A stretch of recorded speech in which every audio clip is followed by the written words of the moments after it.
बिस्मिल्लाहिर्रहमानिर्रहीम। अस्सलाम वालेकुम स्टूडेंट्स, मैं हूं अरशद अजीज, आपका फिजिक्स टीचर। आज हम डिस्कस करने जा रहे हैं फुल लेंथ पेपर नंबर 7 को।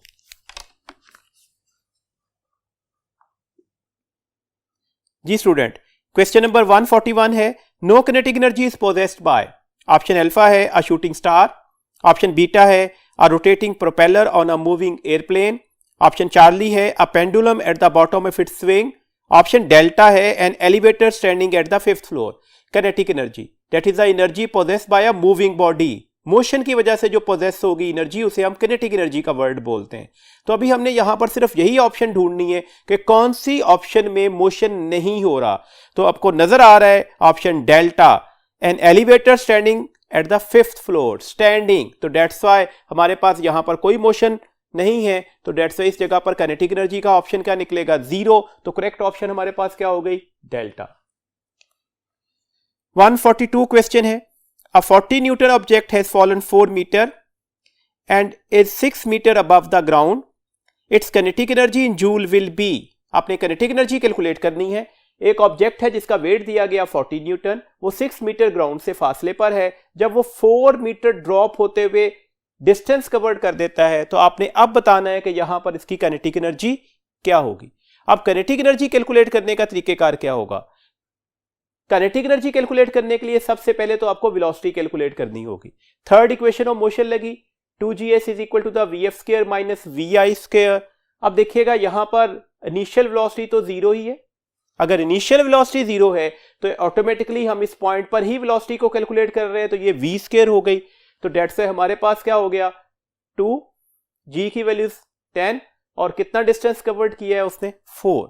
तो डेट से हमारे पास अब क्या हो गया? 2 मल्टीप्लाई बाय 10 20 और 20 मल्टीप्लाई बाय 4, ये हो गया हमारे पास 80।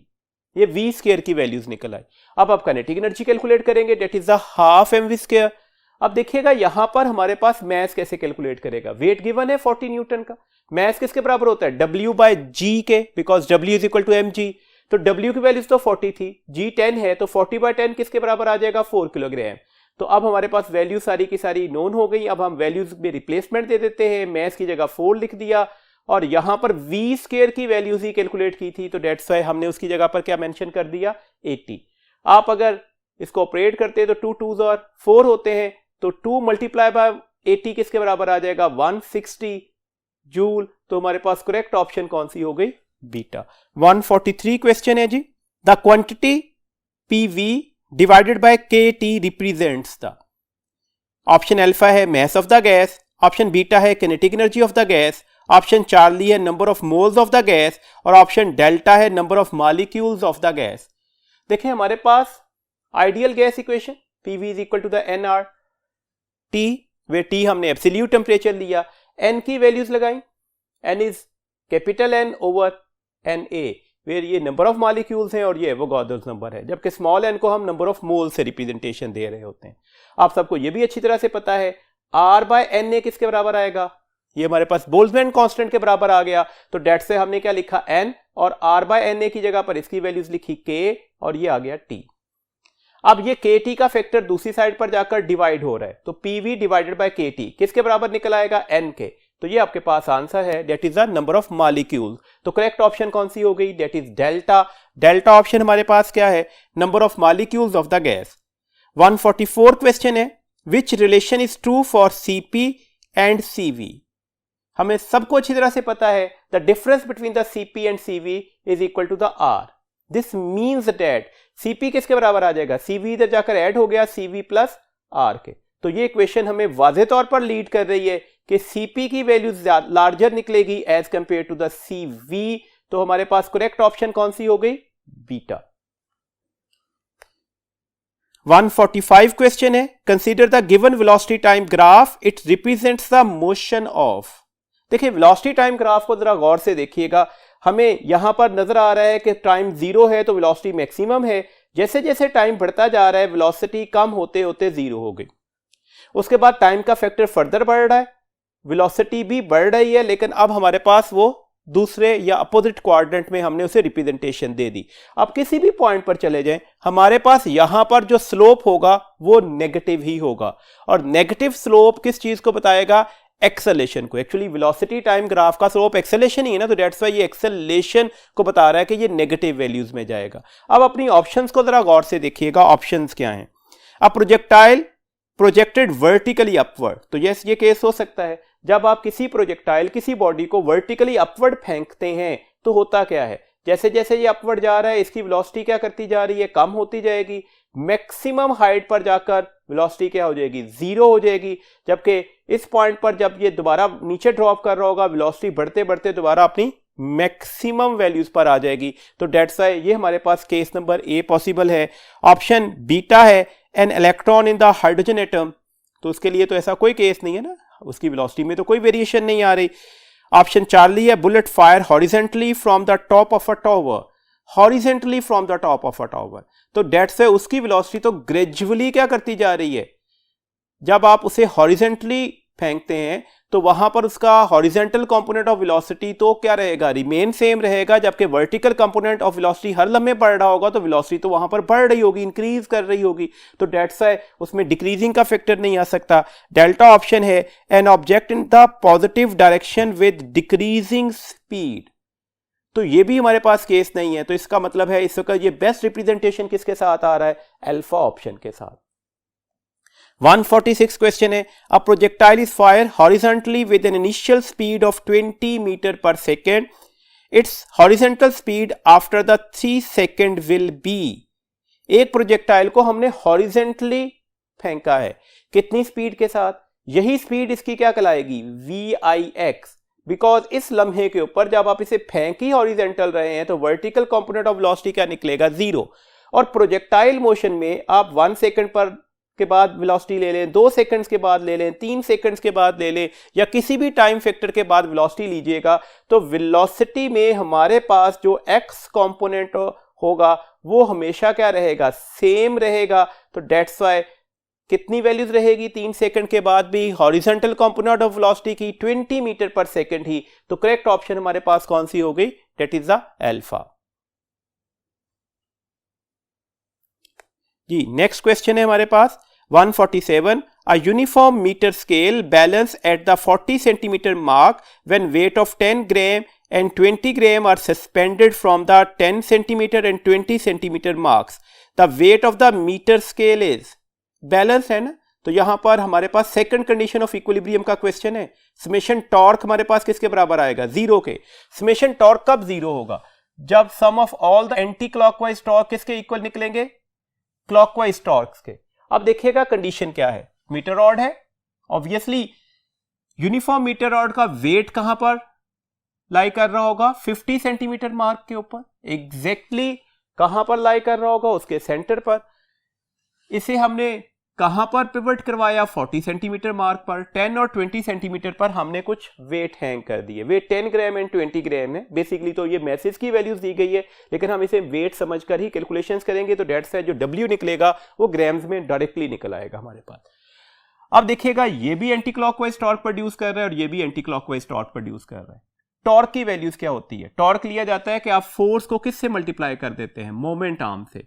तो कितनी वैल्यूज आई, 10, और ये मोमेंट आर्म कितना है 40 माइनस 10 कितना हो गया, 30। सेकंड एंटी क्लॉकवाइज टॉर्क कौन सा है, 20 ग्राम का, यही फोर्स लग रही थी ना, तो डेट्स इसका मोमेंट आर्म क्या है, 40 माइनस 20, 20। ये W कौन सा टॉर्क प्रोड्यूस कर रहा है, क्लॉकवाइज, तो W का मोमेंट आर्म क्या होगा, ये 10 सेंटीमीटर। अब देखिएगा यहां पर 10 मल्टीप्लाई बाय 30 कितने हो जाएंगे, 300, जबकि 20 मल्टीप्लाई बाय 20 कितने हो जाएंगे, 400, और ये आ गया 10 into weight. This means that ये 700 को हमने किससे डिवाइड करना है, 10 से, तो आपके पास वेट की वैल्यूज आ जाएगी। अब वेट की वैल्यूज क्या आ गई, 70। अब न्यूटन नहीं होगी, बेसिकली हमने इन दोनों वेट्स को कैसे डिस्कस किया, ग्राम्स के साथ, तो ये वैल्यूज भी कैसे ली जाएगी, 70 ग्राम ही। तो करेक्ट ऑप्शन हमारे पास कौन सी हो गई, चार्ली।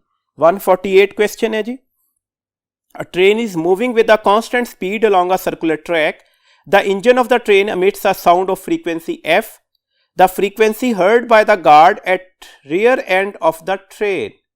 ट्रेन पर ही मौजूद है गार्ड, तो डेट्स है गार्ड और ट्रेन के दरमियान रिलेटिव स्पीड क्या होगी, जीरो। और अगर रिलेटिव स्पीड जीरो हो जाए तो डॉपलर इफेक्ट ऑब्जर्वेबल नहीं रहता। इसका मतलब है गार्ड भी कौन सी फ्रीक्वेंसी को सुन रहा होगा, एफ फ्रीक्वेंसी ही को, तो डेट्स ए करेक्ट ऑप्शन कौन सी हो गई, चार्ली। 149 क्वेश्चन है जी, a stationary wave is set up on string fixed at both ends, the distance between the two consecutive node is 18 centimetre at a particular node of the vibration and for the next higher mode of vibration, next higher mode, key point है याद रखिएगा, in the same string the distance between the two consecutive node is 16 centimeter, the length of the string is, आपने length of the string calculate करनी है। पहले तो basics ही आपके पास एक इंफॉर्मेशन पता होनी चाहिए, दो नोड्स के दरमियान जो डिस्टेंस है उसे हम लैम्डा बाय 2 कंसीडर करते हैं। इसका मतलब है अगर हमें लैम्डा लेना है तो ये जितना भी डिस्टेंस होगा, लेट्स सपोज इसे मैं d कह दूं, तो वो क्या किसके बराबर हो जाएगा, वो 2 इंटू डी हो जाएगा। दो कंसेक्टिव नोड्स के दरमियान जो डिस्टेंस होगा उसे 2 से मल्टीप्लाई कर दे तो वो लैम्डा की वैल्यूज के बराबर आ जाएगा। स्टेशनरी वेव्स के लिए हमारे पास लैम्डा का फॉर्मूला है 2l/n, वेयर n क्या है, जो मोड ऑफ वाइब्रेशन होता है, L जो है वो लेंथ ऑफ स्ट्रिंग है। पहले केस में देखिएगा आपसे कहा गया कि दो कंसेक्टिव नोड्स के दरमियान डिस्टेंस जो था वो 18 सेंटीमीटर है, तो मतलब वेवलेंथ कितनी हो जाएगी, 18 multiply by 2 36 centimetre, that is equal to the 2l/n। L किसके बराबर आ जाएगा, n इधर जाके मल्टीप्लाई हो जाएगा और 2 डिवाइड हो जाएगा, तो डेट्स वाई L की वैल्यूज किसके बराबर आ गई, 18 into n, where n mode of vibration को रिप्रेजेंटेशन दे रहा है। सेकंड कंडीशन पे देखिएगा दो नोड्स के दरमियान डिस्टेंस बताया गया 16 सेंटीमीटर, तो डेट्स है 16 मल्टीप्लाई बाय 2 32 सेंटीमीटर, इसकी क्या निकल आएगी, wavelength, that is the 2l/n+1। मैंने n+1 क्यों लिखा, क्योंकि अब कहा गया नेक्स्ट जो हमारे पास मोड ऑफ वाइब्रेशन है, वेरी नेक्स्ट, अगर पहले को हम n मान रहे हैं तो अगला क्या हो जाएगा, n+1 ही होगा, तो डेट्स वाई L किसके इक्वल आ जाएगा, n+1 इधर मल्टीप्लाई हो गया और 2 डिवाइड हो गया, तो ये इससे कैंसिल हो गया 16। देखिए लेंथ ऑफ स्ट्रिंग तो सेम ही रहेगी ना, तो डेट्स वाई अगर हम इन्हें कंपेयर कर लें तो 18 into n is equal to the n+1 into 16 हो गया, 16 को मल्टीप्लाई करते हैं तो ये 16n आ जाएगा प्लस 16 इधर आकर माइनस हो रहा है, 18n माइनस 16n किसके बराबर आ गया, 2n के, and that is equal to the 16, यही फैक्टर बच गया था इस साइड पर, तो n अब किसके बराबर निकल आया, 16/2 के, दैट इज 8। इसका मतलब है ये तो हमारे पास किसकी वैल्यूज आ गई, नंबर ऑफ मोड्स की, नंबर ऑफ लूप्स की। अब यहां से आप लेंथ कैलकुलेट कर लें, लेंथ किसके बराबर आ जाएगी, n λ/2 के, तो n λ/2, n की वैल्यूज कितनी निकली है 8, लैम्डा की वैल्यूज कितनी थी 36 डिवाइडेड बाय 2, 2 4s आर 8 होते हैं, 36 को 4 से मल्टीप्लाई करते हैं, 4 6 आर 24, 4 3s आर 12 और 2 144 हमारे पास इसकी वैल्यूज निकल आएगी। वैल्यूज हमने सारी सेंटीमीटर्स में लगाई थी, तो ये भी आंसर सेंटीमीटर ही में निकलेगा, तो करेक्ट ऑप्शन कौन सी हो गई, अल्फा। 150 क्वेश्चन है जी, error refers to an effect that influence all the measurements of a particular quantity equally। ऐसा एरर जो तमाम क्वांटिटीज को इक्वली इन्फ्लुएंस करता है उसे हम सिस्टमैटिक एरर बोलते हैं, और हम इसे सही कैसे करते हैं, करेक्शन फैक्टर अप्लाई करके, और अगर वो इक्वली अफेक्ट ना कर रहा हो, डिफरेंट वेरिएशंस दे रहा हो, तो हम उसे रैंडम एरर बोलते हैं। तो इसका मतलब है यहां पर कौन सी करेक्ट ऑप्शन होगी, सिस्टमैटिक एरर, और सिस्टमैटिक एरर के अकॉर्डिंगली हमारे पास करेक्ट ऑप्शन बन रही है अल्फा।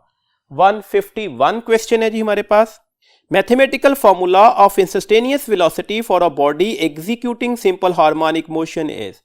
आपने इंस्टेंटेनियस वेलोसिटी का मैथमेटिकल फॉर्मूला ही ढूंढना है। काफी सारे फॉर्मूलाज हमारे पास चैप्टर नंबर 7 में लिखे हुए हैं, मैंने सम ऑफ देम लिख दिए। Velocity is equal to the k/m√√x naught square minus x square है। इसके अलावा इसे पीक वेलोसिटी की टर्म में ऐसे भी लिखा जा सकता है, तो इस वक्त यही हमारे पास सिर्फ करेक्ट ऑप्शन है, तो डेट्स करेक्ट ऑप्शन हमारे पास कौन सी होगी, that would be the Charlie. 152 question है, an oil film floating on water surface exhibit colour pattern due to the phenomena of interference in thin film. तो ये थिन फिल्म का केस है, और यहां पर कलर पैटर्न बनते क्यों है, इंटरफेरेंस की वजह से, तो डेट्स है यहां पर इंटरफेरेंस का फिनोमिना अकर कर रहा होगा, तो करेक्ट ऑप्शन हमारे पास क्या हो गई, चार्ली। 153 क्वेश्चन है जी, how many electrons per second constitute a current of 1 milli ampere. अब आपने 1 मिली एम्पेयर जो हमारे पास करंट है उसकी मदद से कितने हमारे पास इलेक्ट्रॉन्स, नंबर ऑफ इलेक्ट्रॉन्स हमें हेल्पफुल हो रहे होंगे। अब देखिएगा फॉर्मूला लगा Q is equal to NE that is equal to the IT। Q के साथ हम IT का एक्सप्रेशन भी याद रखा हुआ है और हमें ये क्वांटाइजेशन की वजह से ये भी फैक्टर याद होना चाहिए। अब n किसके बराबर आ जाएगा, ये E का फैक्टर दूसरी साइड पर जाकर डिवाइड हो जाएगा। देखिएगा हमारे पास E की वैल्यूज क्या होती है, ये सबको अच्छी तरह से पता है, चार्ज ऑफ इलेक्ट्रॉन की वैल्यूज ये गिवन है 1 मिली एम्पेयर। दैट्स ये फैक्टर जब इधर जाकर डिवाइड होगा तो एक्सप्रेशन लाइक दैट लिखा जाएगा। जब आप 1 को 1.6 से डिवाइड करते हैं तो आंसर जो है वो 0.625 निकलेगा। 10 रेज़ की पावर -19 ऊपर जाकर जब मल्टीप्लाई होगा तो ये 10 रेज़ की पावर +19 लिखा गया। तो 10 रेज़ की पावर +19 -6 कितने हो गए, 10 रेज़ की पावर +16। इसका मतलब है अगर मैं इसे स्टैंडर्ड फॉर्म में लिखना चाह रहा हूं 6.25, तो इसके साथ यहां पर पावर्स कितनी हो जाएगी, 10 रेज़ की पावर 15। तो करेक्ट ऑप्शन हमारे पास कौन सी हो गई, दैट इज अ डेल्टा। जी नेक्स्ट क्वेश्चन है 154। 5 resistances are connected as shown. The effective resistance between A and B is, आपने effective resistance कैलकुलेट करनी है A और B के दरमियान। ये आपके पास एक सर्किट डायग्राम दिया गया, ये पॉइंट्स A एंड B हैं। याद रखिएगा ये व्हीटस्टोन ब्रिज का केस नहीं है। अगर इन दो पॉइंट्स की बात की जाती ना, यहां से और यहां तक, तो ये व्हीटस्टोन ब्रिज ही था। अब यहां पर आपको वादे तौर पर नजर आ रहा है कि ये रेजिस्टेंस इस रेजिस्टेंस के साथ सीरीज कॉम्बिनेशन में है। तो डेट से 7.5 को जब मैं 2.5 में ऐड करूंगा, सीरीज कॉम्बिनेशन में हम दोनों रेजिस्टेंसेस को ऐड ही कर देते हैं ना, तो इनकी इक्विवेलेंट रेजिस्टेंस निकल आएगी, डेट इज द 10 ओम। ये 10 ओम एज इट इज है और ये 9 ओम और ये 1 ओम बी सीरीज कॉम्बिनेशन में है, तो इनका इक्विवेलेंट रेजिस्टेंस क्या निकल आएगी, 10 ओम। इसका मतलब है ये 10 ओम, ये 10 ओम और ये 10 ओम अब किस कॉम्बिनेशन में लगे हुए हैं, वाज़े तौर पर नजर आ रहा है पैरेलल कॉम्बिनेशन में। तो अब हमारे पास आंसर क्या आ जाएगा, आइडेंटिकल रेजिस्टर्स के लिए हमारे पास पैरेलल कॉम्बिनेशन की इक्विवेलेंट रेजिस्टेंस कैलकुलेट करने का फॉर्मूला है R/N। किसी एक रेजिस्टर की रेजिस्टेंस क्या है, 10 ओम, और कितने रेजिस्टर्स लगे हुए थे, 3, तो आंसर 10/3 ओम निकल आएगा। तो इसके अकॉर्डिंगली हमारे पास करेक्ट ऑप्शन है अल्फा। नेक्स्ट क्वेश्चन है जी 155। A coil of area 5 centimetre square of 20 turns is placed in a uniform magnetic field of 10 raised to the power 3 Gauss.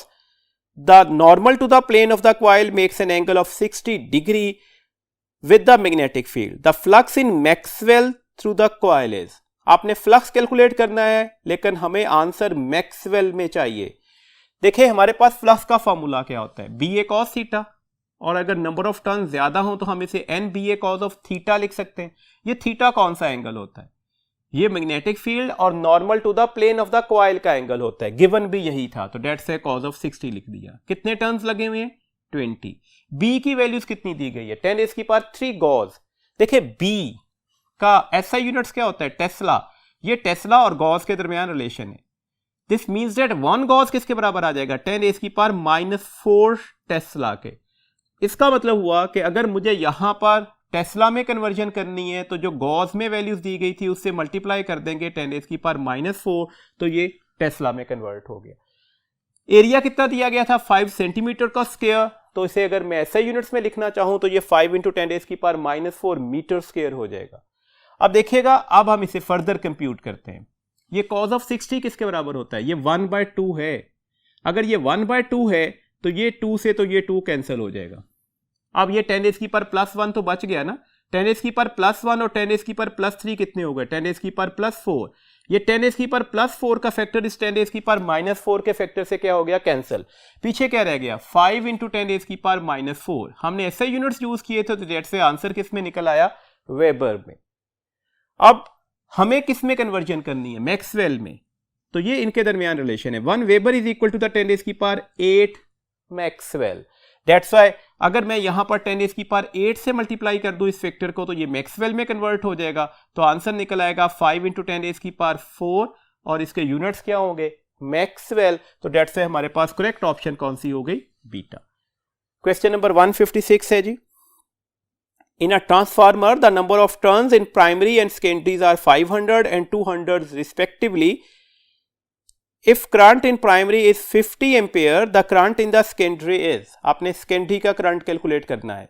देखिएगा हमारे पास Vs ओवर Vp किसके बराबर होता है? Ns over Np, where N is the number of turns और V जो है वो हमारे पास वोल्टेज है, या आप इसे कह सकते हैं ये इंड्यूस्ड ईएमएफ है या ईएमएफ की वैल्यूज है प्राइमरी की शक्ल में अगर हम इसे डिस्कस करें। S stand for secondary and P stand for the primary. हमें यह भी अच्छी तरह से पता है कि Vs ओवर Vp लिखेंगे तो ये Ip ओवर Is के बराबर निकलेगा। दिस मीन्स दैट हम यही रिलेशन यूज कर सकते हैं।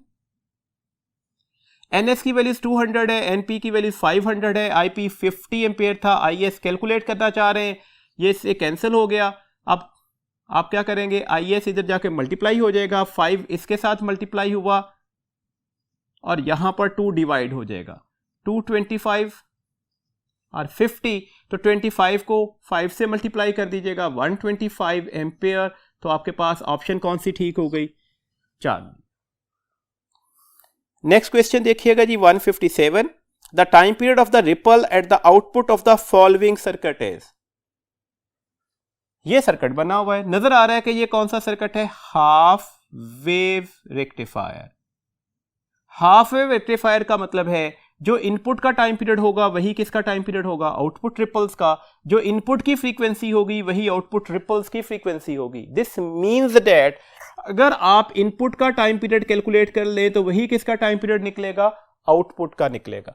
तो अब हमारा पास केस क्या हो गया? ये आपके पास एक इनपुट इंस्टेंटेनियस वैल्यूज दी गई है वोल्टेज की, आप इसे कंपेयर कर लीजिएगा एसी की जनरल इक्वेशन के साथ। तो जब आप इस फैक्टर को साइन फंक्शंस को कंपेयर करेंगे तो हमारे पास टाइम पीरियड की वैल्यूज निकल आएगी। दिस मीन्स दैट ये पाई टी का फैक्टर तो पाई टी से कैंसिल हो गया। अब आपने टाइम पीरियड कैलकुलेट करना है तो टाइम पीरियड इधर जाकर क्या हो गया? मल्टीप्लाई। ये 200 इधर आकर डिवाइड हो जाएगा, तो 2 बाय 200 दैट इज 1 ओवर 100, या दिस वन इज 10 रेज़ की पावर -2 सेकेंड्स। 100 को 10 रेज़ की पावर +2 कहते हैं, 1 ओवर 10 रेज़ की पावर +2 सेकंड को 10 रेज़ की पावर -2 सेकंड्स भी तो लिख सकते हो।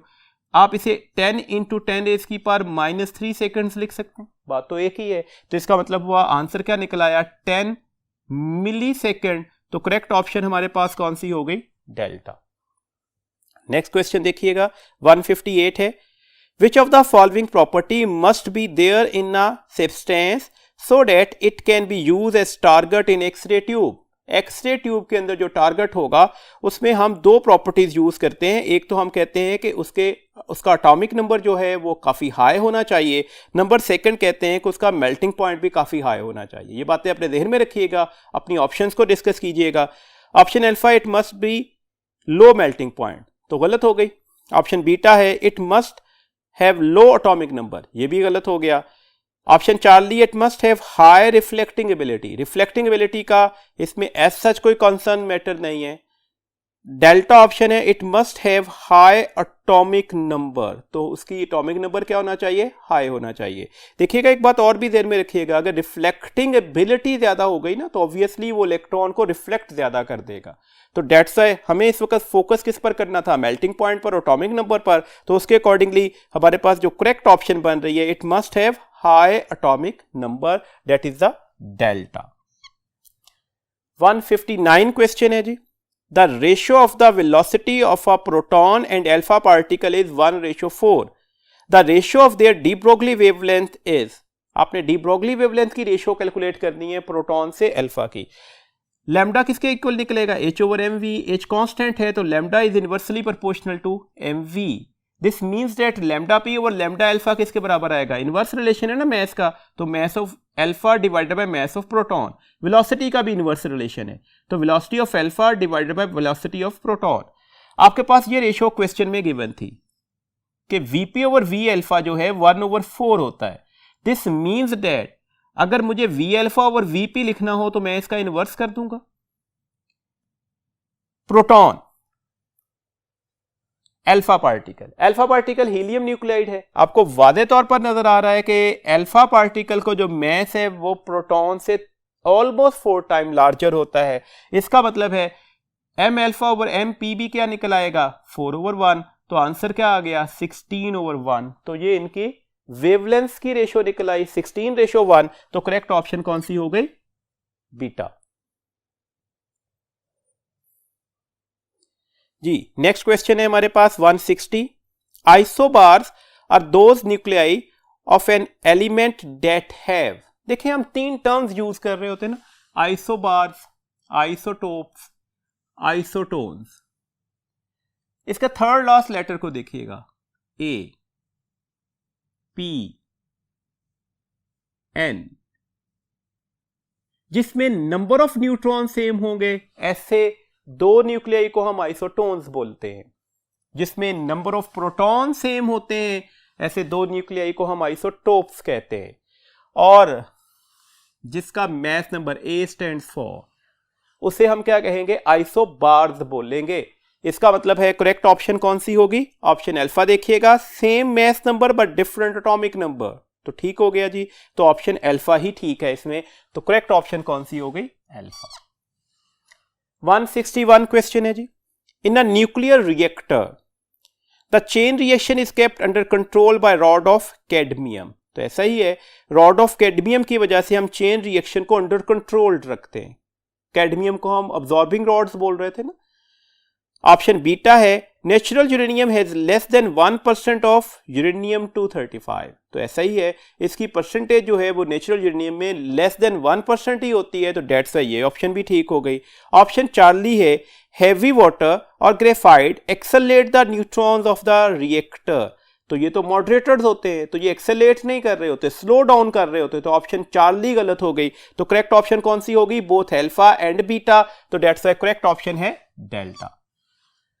162 क्वेश्चन है जी। Kilogram metre square second -3 is the units of. देखिए हमारे पास ऐसी सूरत में आपने चारों जो ऑप्शंस दी गई हैं 1 बाय 1 यूनिट्स कैलकुलेट करने के बाद ही अपने एग्जैक्ट ऑप्शन पर जा सकते हैं।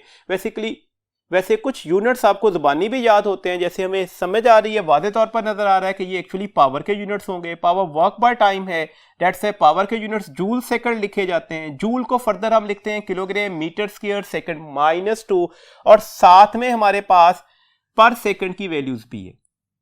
तो ये सेकंड -1 और सेकंड -2 मिलकर कितने हो जाएंगे, सेकंड -3। तो डेट्स है ये ऑप्शन हमें बता रही है कि ये किस चीज के यूनिट्स होंगे, पावर के। अगर आप फोर्स के यूनिट्स लिखते हैं तो वो किलोग्राम मीटर सेकंड -2 हैं। एनर्जी के डिस्कस कर लिए, kilogram metre square second -2।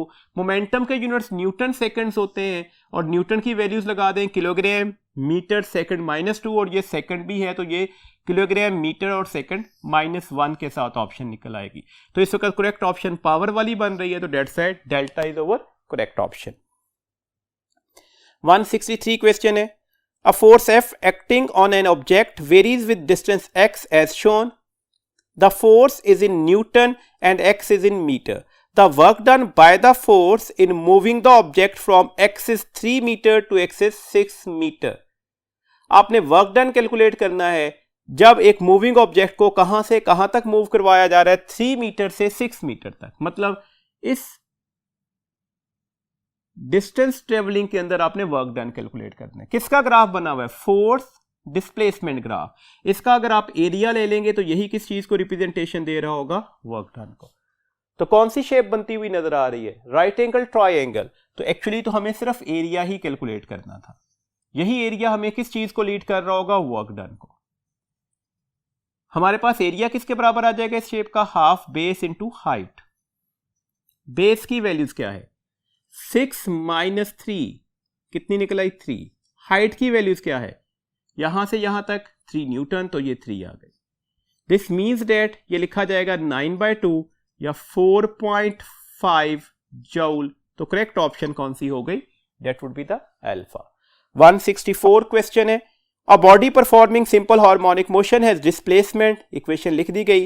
When t is 0 x is x0 by 2√, what is the value of the phase angle। आपने फेज एंगल की वैल्यूज बतानी है क्या होती है। तो डेट्स है, अब देखिएगा आपके पास इक्वेशन लिखी हुई है, कंडीशन ऑफ द क्वेश्चन लगा दें। t 0 था तो उस वक्त x क्या था, x0/2। अब x0 से तो x0 कैंसिल हो गया। दिस मीन्स डेट हमारे पास ये रिलेशन कैसे लिखा जाएगा, 1/2 is equal to the sine of 0 + phi। ये साइन इस साइड पर आकर इनवर्स हो जाएगा, तो sine inverse 1/2 is equal to the 0 + phi, जिसे आप phi भी मेंशन कर सकते हो। आपने यही फाई तो कैलकुलेट करना था, इनिशियल फेज तो यही होता है ना, ये आपने कैलकुलेट करना था। तो फाई किसके इक्वल आ जाएगा, साइन इनवर्स 1/2 अंडर रूट किसके बराबर होता है, 45 डिग्री के। डिग्री में आंसर होता तो 45 डिग्री होगा, और रेडियन में आप इसे क्या लिखते हो, π/4। तो हमारे पास करेक्ट ऑप्शन कौन सी हो गई, बीटा। नेक्स्ट क्वेश्चन है जी 165, two sample of gases 1 and 2 are taken at same temperature and pressure, but the ratio of their volume is 4:9. What is the ratio of the number of moles of the gas samples? देखिएगा हमारे पास ideal gas law का equation use होगी, PV is equal to the nRT, pressure constant, temperature constant, यही कहा गया जी, condition of the question है। और गैस कांस्टेंट है, इसका मतलब है N और V में कौन सा रिजल्ट आ गया, डायरेक्ट। तो जो वॉल्यूम्स के दरमियान रेशियो होगी वही रेशियो किसकी निकलेगी, नंबर ऑफ मोल्स की। वॉल्यूम की रेशियो कितनी दी गई थी, तो वॉल्यूम की रेशियो हमारे पास गिवन है 4:9, तो नंबर ऑफ मोल्स में भी रेशियो क्या होगी, 4:9 ही। तो करेक्ट ऑप्शन हमारे पास कौन सी हो गई, चार्ली। 166 क्वेश्चन है, two charges of 5 nanocoulomb and 9 nanocoulomb are placed 1/2 meter apart. The ratio of the coulomb force experienced by the two charges from each other is. देखिए हमें अच्छी तरह से पता है कूलम फोर्स को हम कहते हैं म्यूचुअल फोर्स होती है।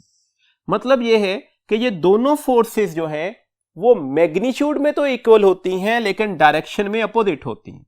हमसे पूछा गया इनकी रेशियो क्या होगी, अगर ये मैग्नीट्यूड में इक्वल हैं तो इनकी रेशियो क्या निकलेगी, 1:1। तो करेक्ट ऑप्शन क्या हो गई, अल्फा। 167 क्वेश्चन है जी, 2 point charges of magnitude q and opposite signs are separated by a distance to d. Which one of the following statement is true? Option alpha है electric potential at mid point of charges is 0। Option beta है electric field at a mid point of a charges is not 0। Option Charlie है potential difference due to the difference of the individual electric potential at mid point is not 0। देखिए हमारे पास ये question क्या है, तो charges है जिन पर जो नेचर है वो अपोजिट है, 2d डिस्टेंस से सेपरेट कर दिए गए, मिड पॉइंट की डिस्कशन हो रही है। इलेक्ट्रिक फील्ड को डिस्कस करते हैं, पॉजिटिव चार्ज की इलेक्ट्रिक फील्ड लाइंस के साइड पर होती हैं, that is the radially outward, negative के लिए radially inward. This means that आपको नजर आ रहा है कि ये दोनों इलेक्ट्रिक फील्ड सेम डायरेक्शन में है, तो डेट से अगर आपको मिड पॉइंट पर इलेक्ट्रिक फील्ड लेनी होगी तो आप E1 प्लस E2 करेंगे तो वो तो 0 नहीं हो सकता, तो इलेक्ट्रिक फील्ड की वैल्यू तो 0 नहीं होगी।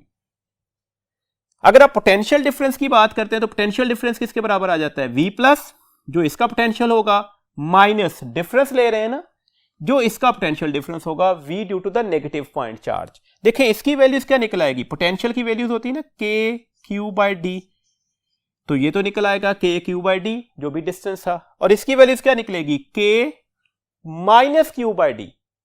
V नेगेटिव माइनस चार्ज की वजह से था ना, नेगेटिव चार्ज की वजह से, तो दैट्स व्हाई उसकी वैल्यूज आ गई। अब नेगेटिव इंटू नेगेटिव क्या हो जाएगा, प्लस हो जाएगा, तो अब इसका मतलब हुआ ये भी 0 नहीं हो सकता। जबकि अगर इलेक्ट्रिक पोटेंशियल की बात करें तो इलेक्ट्रिक पोटेंशियल का तो मतलब यही होगा ना, इन दोनों पोटेंशियल्स को आपने ऐड करना होगा।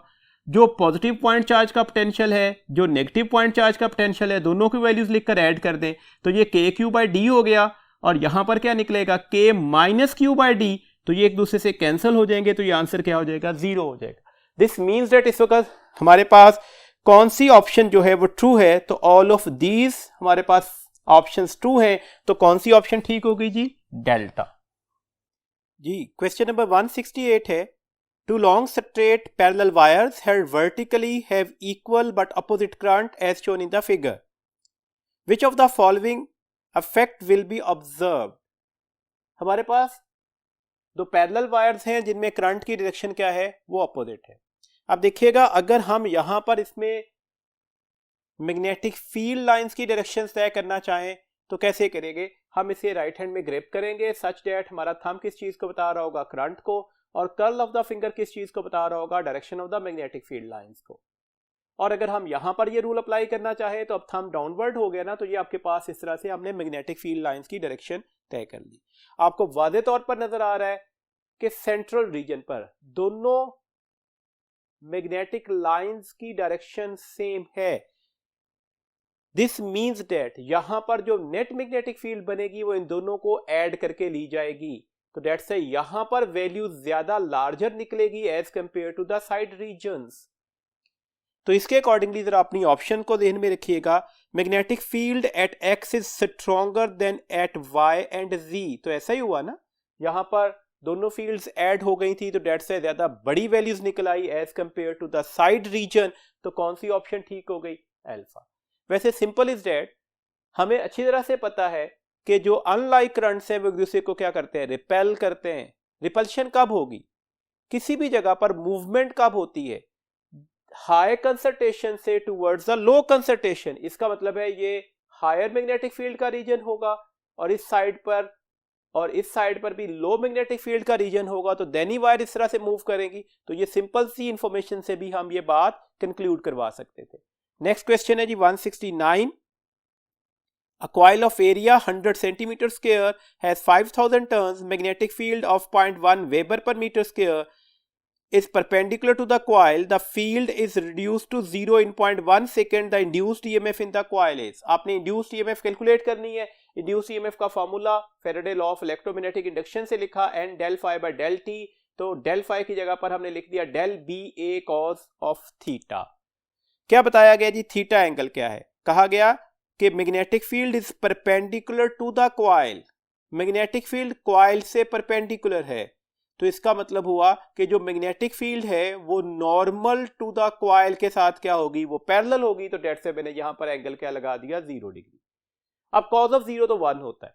अब नंबर ऑफ टर्न्स क्या होंगे? 5000। डेल बी की वैल्यू 0.1 है, 0.1 वेबर पर मीटर स्क्वायर से 0 हो गई। तो यही सारा का सारा चेंज आ गया। एरिया 100 सेंटीमीटर का स्क्वायर था, तो सेंटीमीटर के स्क्वायर की जगह पर मैंने इसे मीटर स्क्वायर में कन्वर्ट कर दिया। टाइम 0.1 सेकंड था, ये तो इससे कैंसिल हो गया। ये 2 जीरोस और ये 2 जीरोस 10 रेज़ की पावर +4 होगा, तो ये -4 10 रेज़ की पावर से कैंसिल हो गया। तो दैट्स व्हाई हमारे पास अब आंसर क्या निकल आया? 50 वोल्ट। तो कौन सी ऑप्शन ठीक होगी जी? चार्ली। 170 क्वेश्चन है जी। The slope of the straight line show.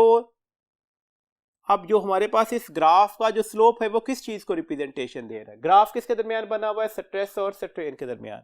Graph है स्ट्रेट लाइन। दैट्स व्हाई अगर हम इसका स्लोप लेंगे, देखिए स्लोप लेने का तरीकेकार क्या है? वाई एक्सिस का चेंज हम एक्स एक्सिस के चेंज से डिवाइड कर देते हैं, तो स्ट्रेस ओवर स्ट्रेन, और स्ट्रेस ओवर स्ट्रेन ही किसके बराबर होता है? इलास्टिक मॉडुलस के। तो दैट्स व्हाई हमारे पास करेक्ट ऑप्शन कौन सी हो गई? अल्फा। तो अल्फा ऑप्शन हमारे पास है यंग्स मॉडुलस। आप इसे इलास्टिक मॉडुलस बोल रहे हैं, आप इसे यंग्स मॉडुलस बोल रहे हैं, बात एक ही होगी। तो that's alpha is our correct option. 171 question है जी। The process in which AC is converted to the DC. तो कौन सा प्रोसेस होता है जी? That is rectification. And the process in which DC is converted to the AC, तो that process is known as inversion. तो कौन सी ऑप्शन ठीक हो गई जी? चार्ली। 172 क्वेश्चन है जी। What is the type of characteristics X-ray photon whose energy is given by the relation EM minus E K, और ये किसके बराबर है? HF के। EM minus E K minus E K बता रहा है K कैप्चरिंग हो रही है, तो K सीरीज का एक्सरेज निकलेगा। देखें हमारे पास K के बाद अगला शेल कौन सा होता है? L, एंड नेक्स्ट कौन सा है? M। इसका मतलब है ये इलेक्ट्रॉन M शेल का यहां पर जंप किया होगा, तो ये एक्सरेज एमिट हुआ होगा। अब ये कौन सा एक्सरेज होगा? होगा तो K सीरीज का। K के वेरी नेक्स्ट शेल से जंप आया? कतन नहीं, एक शेल छोड़कर आ रहा है, तो डेट से हम इसे क्या बोलेंगे? That is said to be the K beta. तो ये K बीटा एक्सरेज हैं, तो कौन सी ऑप्शन ठीक हो गई? चार्ली। 173 क्वेश्चन है। According to the equation particle what are the atomic and mass numbers of Y। Equation आपको दे दी गई, आपने atomic and mass number of Y बताना है। क्या होगा? ये पेरेंट एलिमेंट है, डॉटर में कन्वर्ट हो गया, साथ में कितने अल्फा पार्टिकल्स एमिट हो रहे हैं? 3। अब देखिएगा अगर 3 अल्फा पार्टिकल्स एमिट हो, अल्फा पार्टिकल कहते किसे हैं? अल्फा पार्टिकल कहते हैं जी हीलियम न्यूक्लियाई को। तो डेट से आप इसे लिख सकते हो like that 2 alpha 4। Conservation of charge और मास के लिए क्या होगा? अब देखें इधर चार्ज 3 मल्टीप्लाई बाय 2 6 अल्फा का है, तो Z कैसे कंजर्व होगा? जब यहां पर Z-6 होगा डॉटर का चार्ज या डॉटर का एटॉमिक नंबर। एक अल्फा का एटॉमिक मास कितना होता है 4 और 3 अल्फा का क्या होगा 12। तो इसका मतलब है ए कैसे कंजर्व होगा जब यहां पर क्या लिखा जाएगा a-12। तो इसके अकॉर्डिंगली हमारे पास z-6 और a-12 वाली ऑप्शन ठीक होगी। तो कौन सी ऑप्शन ठीक होगी जी अल्फा। नेक्स्ट क्वेश्चन देखिएगा 174 the young modulus of elasticity of a wire is y and stress is f। Stress को f से रिप्रेजेंट किया गया। The elastic potential energy per unit volume of the wire is. Elastic potential energy नहीं बतानी, elastic potential energy per unit volume बताना है। तो elastic potential energy per unit volume किसके बराबर होता है half stress into strain. Common सा फॉर्मूला है, हमें सबको अच्छी तरह से पता है। स्ट्रेस की जगह मैंने स्ट्रेस की वैल्यूज लिख दी। स्ट्रेस की values condition of the question है एफ लिखनी, तो ये तो कोई ऑप्शन नहीं है। तो अब अगर आप गौर से देख रहे हैं तो हमारे पास जो ऑप्शंस होंगी वो हमें किस टर्म में कैलकुलेट करनी है स्ट्रेस और यंग्स मॉडुलस की टर्म में। इसका मतलब है इस स्ट्रेन की वैल्यूज को यहां पर रिप्लेस करते हैं। देखिए यंग्स मॉडुलस किसके बराबर होगा स्ट्रेस ओवर स्ट्रेन के। दैट्स स्ट्रेन किसके बराबर आ गया स्ट्रेस ओवर यंग मॉडुलस के। स्ट्रेस की जगह पर मैंने एफ लिखा हुआ है, कीप इन माइंड। इसका मतलब है अगर मैं स्ट्रेन की जगह पर स्ट्रेन की वैल्यूज लगा दूं तो एफ ओवर वाई और ये हाफ एफ तो ऑलरेडी मल्टीप्लाइड हो ही रहा था यहां पर। अब f इंटू एफ क्या हो जाएगा एफ स्क्वायर और डिवाइडेड बाय 2y आ जाएगा। तो ये वाली ऑप्शन ठीक हो गई। तो ये कौन सी ऑप्शन बन रही है that would be the alpha जी। नेक्स्ट क्वेश्चन है हमारे पास 175 the modulus of elasticity depends upon. देखिए मॉडुलस ऑफ इलास्टिसिटी जो है वो डिपेंड कर रहा होता है नेचर ऑफ मटेरियल पर और टेम्परेचर पर। इसके अलावा ये किसी और फैक्टर पर डिपेंड नहीं कर रहा, ना लेंथ पर, ना लॉन्गेशन पर, ना एरिया पर, ना स्ट्रेस पर, ना स्ट्रेन पर। तो अब अपनी ऑप्शंस को जरा देखिएगा। हमारे पास अल्फा ऑप्शन है nature of the material, beta option है टेम्परेचर, चार्ली ऑप्शन है एरिया ऑफ क्रॉस सेक्शन और डेल्टा ऑप्शन है बोथ अल्फा एंड बीटा। तो कौन सी ऑप्शन ठीक होगी both alpha and beta, that is the delta option. 176 question है a wire of resistance 8 ohm is bend in the form of a circle the resistance between the ends of any diameter is. देखिए हमारे पास एक wire है जिसकी resistance 8 ओम है, हमने इसे bend करके एक सर्कल की शक्ल दे दी। देखिए रेजिस्टेंस और लेंथ में कौन सा रिलेशन होता है डायरेक्ट। अगर आप इस सर्कल में किसी एक डायामीटर के अक्रॉस रेजिस्टेंस मेजर करना चाहते हैं, देखिए डायामीटर का मतलब बिल्कुल क्लियर है कि हाफ ऑफ द सर्कमफेरेंस इधर होगा और हाफ ऑफ द सर्कमफेरेंस इधर होगा। मतलब आधी लेंथ इधर है और आधी ही लेंथ इधर है। अगर लेंथ आधी हुई होगी तो रेजिस्टेंस भी क्या हुई होगी आधी। दिस मींस दैट इस साइड पर भी कितनी रेजिस्टेंस होगी 4 ओम और इस साइड की रेजिस्टेंस भी क्या होगी 4 ओम। अब आपको ये वाज़ेह तौर पर नजर आ रहा है कि ये 4 ओम और ये 4 ओम किस कॉम्बिनेशन में लगे हुए हैं पैरेलल कॉम्बिनेशंस में लगे हुए हैं। अगर ये पैरेलल कॉम्बिनेशंस में लगे हुए हैं तो अब आपके पास कैलकुलेशन आसान हो गई। Equivalent resistance for parallel combination का फार्मूला आइडेंटिकल रेजिस्टेंस के लिए यही होता है। तो डेट से किसी एक रेजिस्टेंस की वैल्यूज क्या है 4, कितने नंबर ऑफ रेजिस्टेंस लगे हुए 2, तो आंसर क्या निकल आएगा 4/2 डेट इज द 2 ओम। तो करेक्ट ऑप्शन हमारे पास क्या है बीटा। 177 क्वेश्चन है in YDSC if we use the white light in place of a monochromatic light then option alpha है center will be bright and red color will be closer to it। option beta है center will be bright and blue color will be closer to it। option Charlie और delta में कहा गया center will be dark, तो center dark तो नहीं हो सकता। अगर आप यंग डबल स्लिट एक्सपेरिमेंट में व्हाइट लाइट यूज कर दें तो ऑब्वियसली हमारे पास यहां पर एग्जैक्टली सेंटर के ऊपर तो व्हाइट बैंड बन जाएगा। इसके नजदीक तरीन जो बैंड होगा, जो कलर आपको नजर आ रहा होगा वो ब्लू होगा और बाकी कलर जैसे जैसे वेवलेंथ बढ़ती जा रही होगी वो इससे अवे हटते जाएंगे। बिकॉज यहां पर आपको नजर आ रहा है कि जितनी वेवलेंथ लार्जर होगी उतना ये एंगल भी क्या कर रहा होगा लार्जर बन रहा होगा। ये आपके पास इस चीज की रिप्रेजेंटेशन दे रहा है। तो डेट से सेंट्रल फ्रिंज कौन सी होगी ब्राइट होगी और इसके नजदीक तरीन कौन सा कलर आ रहा होगा ब्लू। तो डेट से करेक्ट ऑप्शन कौन सी हो गई बीटा।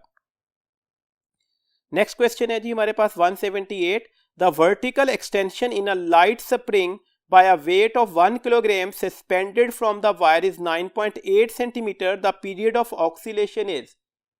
वर्टिकल स्प्रिंग की बात की जा रही है। वर्टिकल स्प्रिंग के लिए टाइम पीरियड का फॉर्मूला होता है 2 pi under root x by g where x is the extension and g is the acceleration due to gravity। ये 2 pi आ गया। x की वैल्यूज क्या थी 9.8 सेंटीमीटर, सेंटी की जगह मैंने सेंटी का प्रीफिक्स यूज कर लिया, g की वैल्यूज 9.8 है तो ये तो इससे कैंसिल हो गया। अब 2 पाई एज इट इज आ जाएगा, 10 रेज की पावर -2 का अंडर रूट लेना है तो ये 10 रेज की पावर -1 निकलेगा, तो डेट्स वाई आंसर जो है वो 0.2 पाई सेकेंड होगा, या आप इसे 2/10 पाई सेकंड्स भी कह सकते हो। तो करेक्ट ऑप्शन कौन सी हो गई? चार्ली। नेक्स्ट क्वेश्चन है जी 179। A conductor of length 1 metre carrying the current of 1 ampere is placed parallel to the magnetic field of 1 gauss. The magnetic force acting on the conductor is. Parallel का important word है, key word है, parallel, anti parallel या along. इसका मतलब हुआ कि alpha की values क्या निकल आएगी 0, और साइन ऑफ 0 या साइन ऑफ 180 किसके बराबर होता है 0 के, तो कोई फोर्स नहीं लग रही होगी इस सूरत में, तो करेक्ट ऑप्शन कौन सी हो गई? अल्फा। 180 क्वेश्चन है जी, when light has exactly the same energy as a work function of the metal surface then. आपसे कहा गया कि लाइट की एनर्जी वही है जो वर्क फंक्शन है मेटल सरफेस का। आप इसे HF लिख लें, लेकिन क्योंकि ये सेम वैल्यूज है तो इसलिए हम इसे थ्रेशोल्ड फ्रीक्वेंसी भी बोलते हैं, तो ये F0 आ जाएगा। इसका मतलब है kinetic energy maximum of electron क्या होगी? HF-5 का फॉर्मूला होता है। तो अगर ये दोनों आपस में इक्वल हैं, ये चीज इसी के इक्वल है, तो आंसर यहां पर क्या निकलेगा? 0। तो इसका क्या मतलब होगा? क्या फोटो इलेक्ट्रिक इफेक्ट ऑब्जर्व नहीं होगा? होगा। क्या फोटो इलेक्ट्रॉन्स नहीं मिलेंगे? मिलेंगे, लेकिन kinetic energy of photo electron 0 होगी, मतलब हमारे पास फोटो इलेक्ट्रिक करंट नहीं मिल रहा होगा। अपनी ऑप्शंस देखिएगा, ऑप्शन अल्फा है no photo electrons are produce, option beta है no photo electric effect is observed, तो मैंने कहा फोटो इलेक्ट्रिक इफेक्ट भी प्रोड्यूस होगा, फोटो इलेक्ट्रॉन भी मिलेंगे आपको, no photo electric current is produce, तो फोटो इलेक्ट्रिक करंट नहीं होगा। तो कौन सी ऑप्शन यहां पर ठीक हो गई? चार्ली। ये था जी हमारे पास लास्ट क्वेश्चन इस टेस्ट का। होपफुली आपको तमाम बातें बहुत अच्छी तरह से समझ में आ गई होगी। अपना बहुत ख्याल रखिएगा। अल्लाह ताला आपको बहुत सारी कामयाबियां नसीब फरमाए। अल्लाह हाफिज।